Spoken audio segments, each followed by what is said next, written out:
Hi, so this is the video on the life and times of soldiers in ancient Egypt.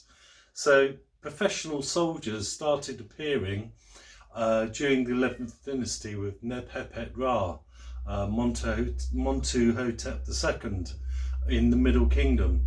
So that's when the life of the professional soldier started.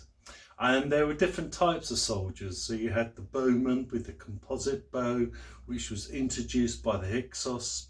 You had spearmen with shields, the axeman with shields who could operate with an axe on his own, two-handed or one-handed with a shield. You had shield bearers who went up the ladder first if they were attacking the city. And then, of course, you had chariots. Now, chariots weren't for running people over. They were platforms to fire arrows from or throw spears. So they weren't used for running people over. You know, this is not Rome or the ancient Greeks. You know, this is ancient Egypt. They used ladders when they were attacking cities to get up the walls, and they were quite innovative with these ladders, and some of them had wheels on so they could wheel them up to the walls. I wouldn't want to be on the top if there was somebody holding the bottom with a pair of wheels on a ladder. It must have been an interesting experience. And then you had the auxiliaries, the support people bringing all the provisions for the armies and all the water. And of course you'd have the scribes who counted everything, had lists of everything. And the armies were organised into divisions. We don't know how big the divisions were, but there seemed to be 4 divisions in each army. And that information comes from the New Kingdom, from the times of Tutmosis III and Ramses II, when they talk about divisions. So, only officers appear in the pictures with helmets and body armour. The rest of the troops seem to be wearing kilts and are bare-chested and don't have helmets. It's been suggested that the Afro-Egyptians relied on thick hair as a helmet, but if someone's coming at you with a battle axe, I want a helmet on top of my head, that's for sure. So we can only imagine that these soldiers were extremely brave. Obviously, they didn't have to fight every day. They only had to put their life on the line maybe 3 or 4 times a year, if the king was in serious campaigning, which most of them were during the 18th dynasty. If you died outside of Egypt, there was no way that you could go through the duat and have an afterlife. So this was a high risk venture. So why did people become soldiers? And of course, soldiers are men. Only men are stupid enough to fight, and so they sit down talking like ladies. I often think maybe we'd be better off if we just let everything go and let the women be the politicians. We'd get a much better deal. Anyway, back to the main topic here. So I went offline there.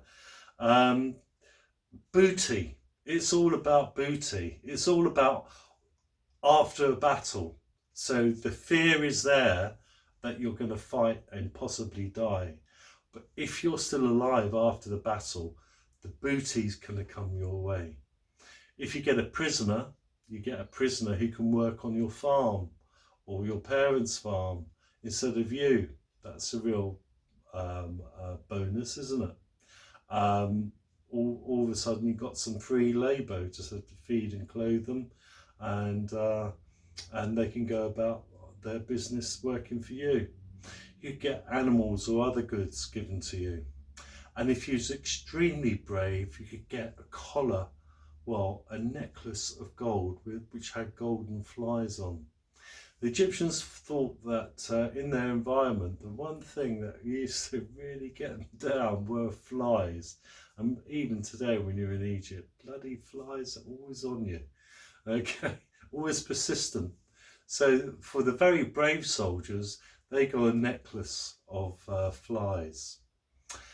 After the battle, the scribes had to go around and cut off the hands and pair them up, and even the dead were counted.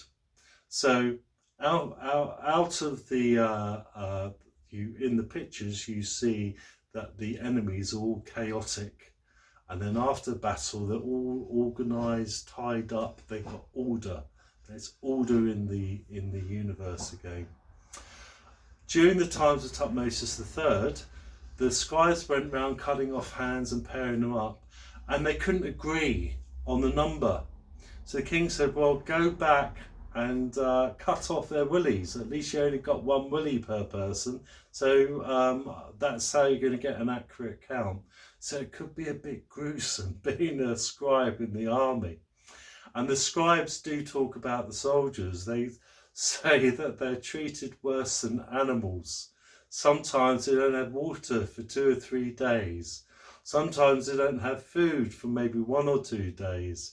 So getting provisions on campaign would seem to be a problem. So a lot of foraging was going on rather than taking the whole campaign resources with them. So it's for and against. Would you want to be a soldier in ancient Egypt? I don't know. The life of a farmer seems a lot easier, doesn't it? You're not bothered, and you live your 35, maybe 40 years of life. Whereas a soldier is not having contact with the River Nile. Yes, his life is on the line maybe 3 or 4 times a year, but he's going to maybe live until he's 40 or 45, so maybe another 5 or 10 years longer than a farmer, because he's not having direct contact with the River Nile and the bilharzia worm. The other interesting thing is that the kings always had victory pictures on their temples during the New Kingdom, and the prisoners are always lined up with the names of the towns or cities that they were taken from, and that is a magical spell. If you had them depicted in that way, it meant that they couldn't harm you. If you had a picture of you as a king, like Tutankhamun did, with his enemies underfoot, then again that was a magical spell, hopefully to keep them down. So even magic was used in warfare.